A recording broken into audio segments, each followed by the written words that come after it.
Hey, what's up, y'all? This G Rabs, and this one right here is gonna be about George Lopez, like the first time I met him, and what I think about homeboy.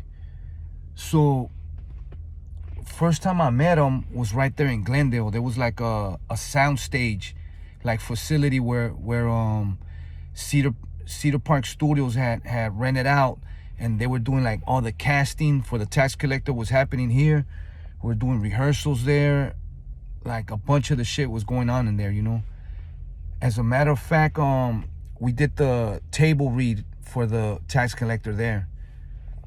So all I remember was that que un día, like I said, like as time was going on, more of the cast started showing up, you know, as the rehearsals went on and on.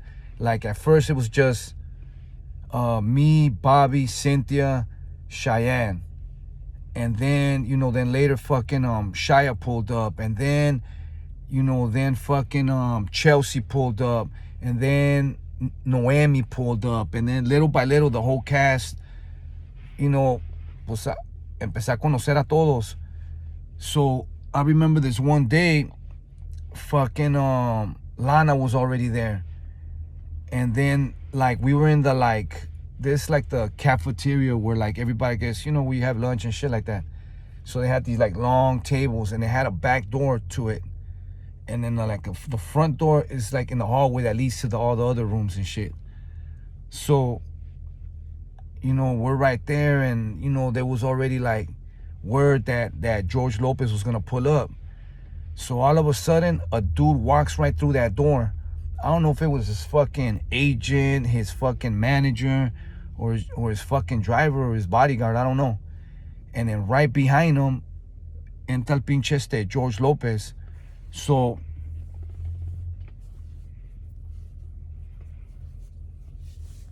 fucking he was wearing an all black suit, fucking black murder ones. He came through there looking fucking spiffy, la neta. He's a tall dude. I mean, compared to me, I'm like 5'7", 5'8", tall dude. Y entra y bien amable, bien amable el vato. He starts like introducing himself to, and plus people knew each other. Some of the cast, they already knew him, I guess from other shows or just, I don't know.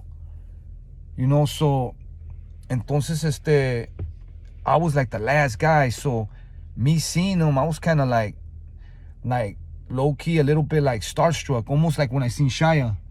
So these are dudes I've been fucking seeing on TV. Look, this is a crazy thing. When I was fighting my case, when I was right there Medium North, they wake you up about 3 a.m. and then they take you to that one room. They bring everybody to that room, and then they start calling, they start pulling out as buses start pulling up to go to different courts. And I would watch that George Lopez show. It's like a comedy, like a little sitcom. They will, every time we're in that fucking room, they would be showing that shit. I would always see the homie Cuete Yesca on it. He had like a I guess that's what you call like a reoccurring role and shit. And so entra el vato, boom, boom, boom. He's saying what's up to this, hugs, this and that. I'm the last dude before he goes through that final door. So entonces he fucking he comes up to me, and I'm like, Conejo.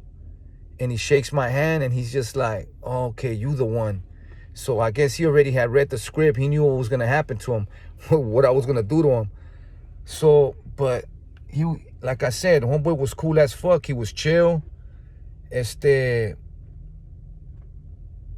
was like, he chiefs up, all that shit.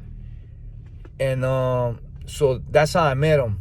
Now, next time, well, we're on different, I was on the set all the time, I was on the set, like, David wanted me on the set all the time, so I could just like peep game and shit like that, and learn as much as I could. So there was the scene where it's like nighttime, and they're right there in South Central at the tire shop, y su sobrina está haciendo están asando un pedazo de carne, and Creeper and David, which is Shia and Bobby Soto, show up to ask him about me. What's up with me, right?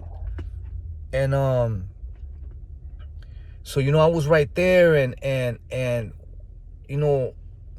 they kind of asked me like, well, how would this shit play out or whatever, right? And I had told him to do this, which was to backhand David. And I remember he didn't want to do that shit. He was like, nah. And I was like, well, fuck it, try it on me. See how it how it works out. And he didn't want to do it. So finally he did it, boom, backhanded me and shit. And I'm like, all right, you could do this shit. And they end up doing it in the scene. They didn't warn Bobby so that way they could capture it like, oh shit. And I think they captured that pretty righteous and shit.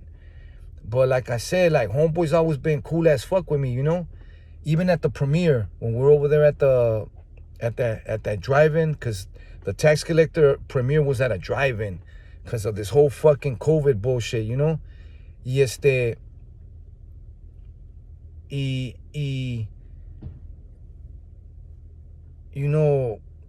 I don't know. To me, el vato es buena gente. Y es bien he's real like, I've seen him, all I could say is I've seen him be humble and shit. And he's very generous. And so like when I hear all this shit that's going on, that que según he's hating y que la verga, like, see, first of all, I gotta see that whole fucking podcast, because I know whatever motherfuckers put up is the clickbait.